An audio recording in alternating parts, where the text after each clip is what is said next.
يقول والده مزعج جدا فهل له أن يقاطعه؟ يعني هناك الآن الأسبوع الماضي عجيب جاني كذا تساؤل عن مثل هذا الموضوع، أن الأبناء يسألون يعني عن عقوق الآباء لهم، الآباء والأمهات. يعني صاير العكس الحين، الآباء والأمهات هم اللي يعقون. يعني واحد يقول أبوي 24 ساعة يطلبني فلوس، يبي فلوسي، عطني فلوس عطني فلوس. أبوي غني يقول عنده خير بس ياخذ فلوسي ما يخليني. وواحد ثاني أمه تسبه ليل نهار يقول أنا مو مسوي لها شيء. وواحد ثالث أبوه يعني على قولته سيء. يعني حتى بلغ أن واحد دق لي وقال لي أبى أقولك شيء صراحة، يعني قلت له تفضل. قال أنا أحس أبوي هو الأعور الدجال، باختصار مسيح الدجال أبوي، يجوز أقتله؟ قلت له شو السالفة؟ لحظة ايش تبي أنت؟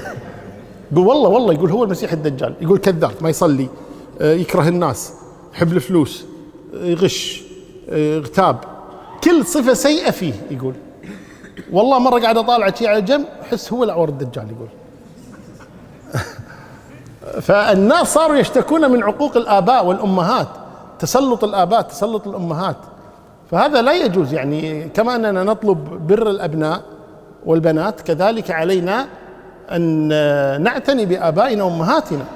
وأذكر ذكرت لكم أكثر من مرة مقولة عمر رضي الله عنه لما جاءه رجل قال إن ابني يعقني، فقال عمر وكيف ذلك؟